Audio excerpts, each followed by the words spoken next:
এই মুহূর্তে কথা বলছি social media expert Abdul Ali ইমরানের সঙ্গে। কি অবস্থা, কেমন আছেন? এই তো ভাই আলহামদুলিল্লাহ। কি অবস্থা আপনার? আমারও মোটামুটি ভালো আছে। ব্যস্ততা কেমন যাচ্ছে বলেন আগে। এই তো একটু ব্যস্ততা যাচ্ছে, আসলে সোশ্যাল মিডিয়ার বিভিন্ন অ্যাক্টিভিটিস বাড়তেছে, বিভিন্ন ক্রাইম বাড়তেছে। তো সব মিলে হচ্ছে যে অ্যাওয়ারনেস স্প্রেড করা বলেন, সব কিছু মিলে একটু ব্যস্ত আর কি। হ্যাঁ, এই প্রসঙ্গটা নিয়ে কথা বলতে চাচ্ছিলাম যে 5 আগস্টের পরে মানে পটভূমি পরিবর্তনের সঙ্গে সঙ্গে দেখতে পাচ্ছি যে সোশ্যাল মিডিয়ার ক্রাইমটাও চেঞ্জ হয়ে গেছে। এই মুহূর্তে আসলে বাংলাদেশের সোশ্যাল মিডিয়া কী ধরনের ক্রাইমে ভুগছে আপনার কাছে কি মনে হয়? আচ্ছা, এই জায়গায় 5 আগস্টের পরে যেটা হয়েছে যে আসলে সবাই মনে করতেছে যে বাক স্বাধীনতা ফিরে পেয়েছে। সো এটার যে একটা অপব্যবহার, সেটাই বেসিক্যালি আমরা সোশ্যাল মিডিয়াতে দেখতে পাচ্ছি। সো অপব্যবহার বলতে হচ্ছে যে কাউকে ধরেন বুলিং করা, যে কাউকে হচ্ছে হ্যারাস করা, যে কারণে আমি গুজব ছড়ানো, যেটা আমরা সম্প্রতি দেখতে পাচ্ছি। সো এই অ্যাক্টিভিটিসগুলো সোশ্যাল মিডিয়া অনেক বেশি বেড়ে গেছে। আর যেটা হয় যে আমার মনে হয় যে সোশ্যাল মিডিয়াটা এখন অস্থিতিশীল। তো এইটাই আসলে চলতেছে এখন। কপিরাইট ক্লেমের যে ইস্যুটা নিয়ে আমরা আপনার সঙ্গে কথা বলতাম, যে এগুলো প্রচুর দেখতাম, কিংবা অনেক মানে পোস্ট দিয়েও দেখতাম যে হুমকি ধুমকি হতো, সেগুলো এখন হয়তো কমে গেছে। ওইটা কমে গেছে কেন? আর এই যে এখনকার অস্থিরতাটা, আসলে অস্থিরতা কাটিয়ে ওঠার মানে আপনার কাছে সলিউশনটা কি? আচ্ছা, প্রশ্ন একসাথে। প্রথমত হচ্ছে যে যেটা কপিরাইটের ব্যাপারটা বলছেন, এখন চাইলেও খুব সহজে কপিরাইট ধরে না, বা যদি ধরেও ওইটার সংখ্যাটা কমে যাওয়ার পিছনে রিজন হচ্ছে যে সমস্ত ক্রিয়েটাররা ইফেক্টেড ছিল এটার কারণে, তারা হচ্ছে ওই যে যারা কপিরাইট দিত এদের সাথে অনেকে কানেক্টেড হয়ে গেছে, এইটা একটা। আবার অনেক ক্ষেত্রে ওই যে কপিরাইট ধরতেছে না, বা অনেক ক্ষেত্রে হচ্ছে যারা এই কপিরাইটগুলো দিত তারা হচ্ছে অনেকে অন্য অন্য পেশায় চলে গেছে, বা অনেকে হচ্ছে দেশের বাইরে চলে গেছে, কেউ কেউ সোশ্যাল মিডিয়াতেই নাই। সো এই সমস্ত কারণে হচ্ছে কপিরাইটের যে ব্যাপারটা সেটা মোটামুটি এখন অফ। আর যেহেতু সোশ্যাল মিডিয়া বেজ একটা অডিয়েন্স অনেক বেশি, ধরেন টিনেজার থেকে যদি বলেন যে একদম তরুণী যারাই বলেন না কেন, বেশিরভাগ মানুষই কিন্তু সোশ্যাল মিডিয়া হোক ফেসবুক, ইনস্টাগ্রাম বা কোনো না কোনোটার সাথে কানেক্টেড। সো ওই জায়গাটাতে আমার মনে হয় যদি তাদেরকে মানে একদম শিক্ষা প্রতিষ্ঠান থেকেই অনলাইনে কীভাবে কি অ্যাক্টিভিটিস করবে, সোশ্যাল মিডিয়া কীভাবে কি চালাবে, এই জিনিসগুলোর প্রতি আরেকটু ভ্রুক্ষেপ দেওয়া হয়, তাহলে আমার মনে হয় যে এই লিটারেসিটা শিখবে, তারা প্রপারলি আসলে সোশ্যাল মিডিয়াটা মেনটেন করতে পারবে। একটা টিকটকারের ভিডিওকে সমন্বয়কে ভিডিও বলে খুব ছড়িয়ে দেওয়া হলো, পরে দেখা গেল যে আসলে সে সমন্বয়কটা, সে একজন টিকটকার, আসলে তার সঙ্গে ওটার কোনো সম্পর্কই নেই। তো এই বিষয়গুলো আরও কিছু কাজও আপনি করেছেন, এই বিষয়গুলো আসলে আপনারা মানে তদন্ত করে বের করেন কিভাবে? আচ্ছা, দেখেন সোশ্যাল মিডিয়াতে ফ্যাক্ট চেকিংয়ের অনেকগুলো প্ল্যাটফর্ম আছে। দেখবেন যে আমি নাম বলবো না, বাট অনেকগুলো প্ল্যাটফর্ম আছে যারা হচ্ছে ভেরিফাই করে সোশ্যাল মিডিয়ায় কী অ্যাক্টিভিটিস হয় না হয়। সো আমরা যেটা করি অ্যাজ অ্যান এক্সপার্ট, যে ধরেন কেউ একটা পোস্ট করলো, যদি নর্মাল একটা পোস্ট হয়, বললো যে হচ্ছে অমুক জায়গায় এতগুলো মানুষ মারা গেছে, এই হয়েছে সেই হয়েছে, আপনি সেম লেখাটা মানে আমরা ইউজুয়ালি হচ্ছে গুগলে বা অন্যান্য সোর্সে হচ্ছে শেয়ার করার মানে সার্চ করার ট্রাই করি, যে আসলে সার্চ করার পর কী ফিডব্যাকটা আসে, যে এক্স্যাক্টলি এরকম কোনো নিউজ আছে কিনা বা রিলেয়েবল কোনো সোর্স আছে কিনা, আমরা ওই জিনিসটা ফাইন্ড আউটে ট্রাই করি। আবার যদি এমন হয় যে ছবির ক্ষেত্রে, সো মানে ছবির মেটাডাটা নামে একটা টার্ম থাকে, সো ওইটা আমরা বের করার ট্রাই করি যে ছবিটা এডিটেড কিনা বা এআই জেনারেটেড কিনা।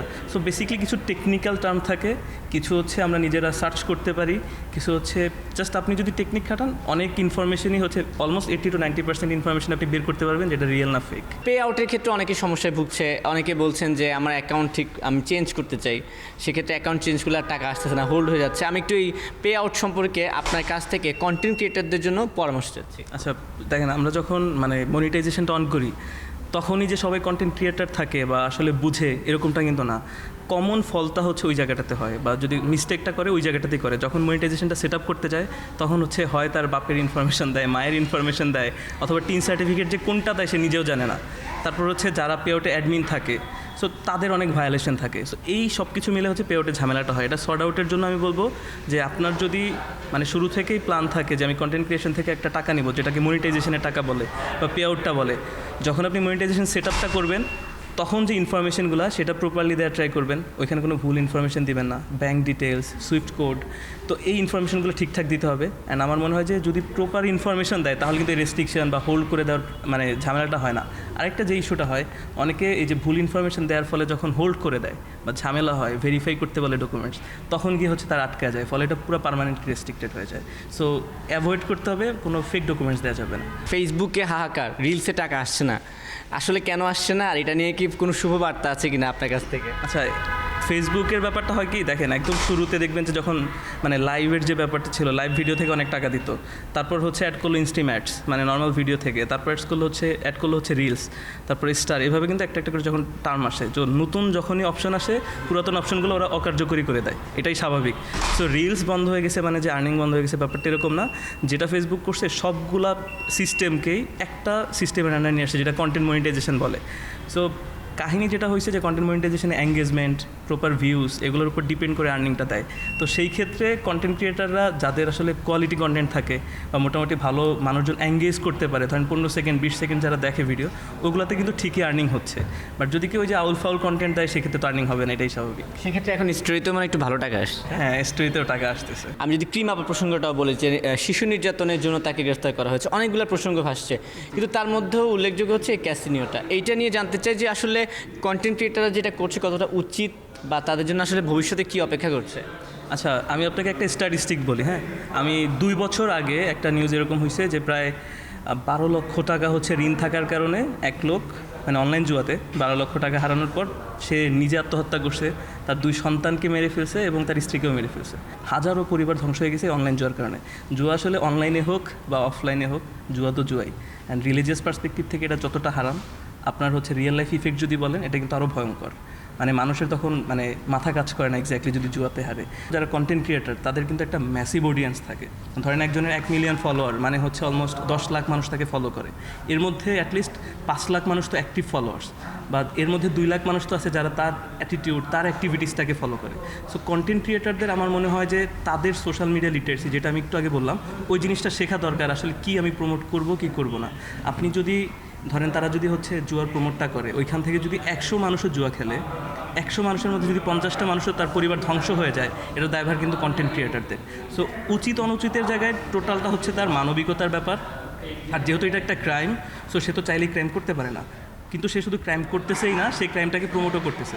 তো ফার্স্ট অফ অল হচ্ছে যে কোনো ক্রাইমকেই চাইলে তারা প্রমোট করতে পারে না, চাইলেই যে কোনো অপকর্ম তারা হচ্ছে প্রচার প্রসার করতে পারে না। সো আমার মনে হয় যে কন্টেন্ট ক্রিয়েটারদের এই ব্যাপারে আরেকটু স্ট্রিক্ট হওয়া উচিত, সাথে আইনের প্রয়োগটা আরেকটু স্ট্রিক্ট করা উচিত। আমি গতকালকের একটা নিউজ যদি আপনাকে বলি, গতকালকে সিআইডিতে হচ্ছে একটা কন্টেন্ট ক্রিয়েটারকে এরকম ধরে নিয়ে গেছে, তাকে শুধুমাত্র মুচলেখা দিয়ে ছেড়ে দিছে, অথচ তার ফেসবুক পেজে থাকা কন্টেন্ট ক্রিয়েশন যে সমস্ত ভিডিওর মধ্যে সে জুয়ার প্রমোশন করছে সেগুলো কিন্তু এখনও ডিলিট হয় নাই। এরকম হচ্ছে আরও অনেক কন্টেন্ট ক্রিয়েটার আছে, আপনি দেখবেন যে খুব রিনাউন্ড কন্টেন্ট ক্রিয়েটার, ক্রিকেটার বা বিভিন্ন ধরনের অ্যাক্টর অ্যাক্ট্রেস, তারা কিন্তু দেদারসে প্রমোট করে যাচ্ছে। ইভেন আমরা দেখি যে অনেক আইনের মানুষজন, লাইক অ্যাডভোকেট বলেন, ব্যারিস্টার বলেন, এরা হচ্ছে এই জিনিসগুলো প্রমোট করে যাচ্ছে। শুধু ওইটাই না, মানে বিভিন্ন অফলাইনে দেখবেন বড় বড় ব্যানারে হচ্ছে এই জিনিসগুলো এলইডির মধ্যে ভাসছে। সেই জিনিসটা বোঝা যাইতেছে কত বাজেভাবে আসলে ছড়াইছে। এটার রিজনটা হচ্ছে, যদি আমি আপনাকে বলি, আমার একটা অ্যাক্ট্রেসের সাথে এটা নিয়ে কথা হয়েছে, যাকে অলমোস্ট 1 বছরের জন্য 3 কোটি টাকা দেওয়া হয়েছে, শুধুমাত্র 4-5টা পোস্ট করবে তার ফেসবুকে। সো আপনি বুঝতেই পারতেছেন এই অনলাইন জুয়ে আসলে কত হাজারো পরিবার থেকে তারা কত হাজার হাজার কোটি টাকা নিচ্ছে। সেখানে অনেকগুলো ক্রাইম হয়, এক হচ্ছে দেশের টাকা বিদেশে পাচার হয়, তারপর হচ্ছে মানুষজনের পরিবার ধ্বংস হয়ে যায়। সো আমার মনে হয় যে কন্টেন্ট ক্রিয়েটার বলেন, যে কোনো মানুষই বলেন, নৈতিক জায়গা থেকে, রাষ্ট্রীয় দায়বদ্ধতা থেকে এবং ধর্মীয় দায়বদ্ধতা থেকে এই জিনিসটা কখনোই প্রমোট করা উচিত না। এবং আরেকটা বিষয় হচ্ছে যে কেউ ছাড় পাবে কেউ ছাড় পাবে না মুচলেখা দিয়ে, সেটাও আসলে আমরা আশা করি না। আইন সবার জন্য সমান। শেষ প্রশ্নটা হচ্ছে, রিসেন্টলি দেখছি যে হোয়াটসঅ্যাপ হ্যাক হচ্ছে, টেলিগ্রাম হ্যাক হচ্ছে কীভাবে, আর আদৌ কি হোয়াটসঅ্যাপ টেলিগ্রাম হ্যাক হওয়া সম্ভব? অনলাইনের সাথে কানেক্টেড বা নেটওয়ার্কের সাথে কানেক্টেড সব কিছুই হ্যাক করা পসিবল। সো হোয়াটসঅ্যাপও হ্যাক হয়, টেলিগ্রামও হ্যাক হয়।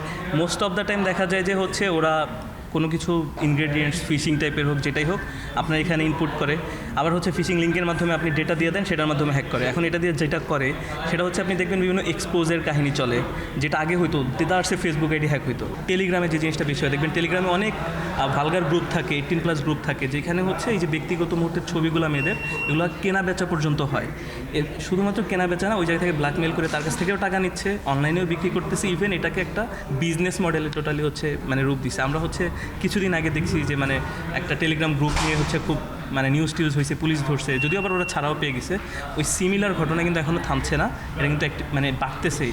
সো এই জায়গাটাতে আমার মনে হয় যে হ্যাক হওয়ার পর এই জিনিসটা বেশি হয়, এর বাইরে হচ্ছে স্ক্যামের বেশি হয়, ফাইন্যান্সিয়াল স্ক্যাম যেটা বলে। সো এই জিনিসটা যদি প্রতিকার করতে চান, আমার মনে হয় প্রথমত আপনার সামাজিকভাবে যে মূল্যবোধ, এই জিনিসটা একটু বাড়াতে হবে মানুষজনের।